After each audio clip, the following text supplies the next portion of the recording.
Nhar il-ġimgħa fuq l-Istazzjon Nazzjonali il-Prim Ministru Lorenz Gonzi qal li waħda mill-proposti tal-Partit Nazzjonalista hija dik li titneħħa t-taxxa tas-suċċessjoni. Bona li nneħħu it-taxxa tas-suċċessjoni kompletament min jiret mingħand missieru jew mingħand xi ħadd minn tal-familja jew xi ħadd jagħti donazzjoni ta' proprjetà li xi ħadd tal-familja ma jħallas u ma jibqa' jħallas xejn dwar taxxa jew boll fuq it-trasferiment ta' dik il-proprjetà. L-għada s-sibt fuq ir-radju tal-Partit Nazzjonalista, Lorenz Gonzi ddikjara mingħajr ma qal kif li din it-taxxa ser tkun qiegħda titneħħa minn fuq kull proprjetà li jirtu l-uliet.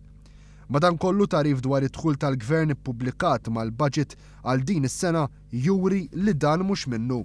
U dan għaliex kieku l-proposta titwettaq kif iddikjara l-Prim Ministru u t-taxxa tas-suċċessjoni titneħħa minn fuq kull proprjetà li jirtu l-uliet, id-dħul tal-Gvern għas-sena d-dieħla jonqos b'25 miljun euro.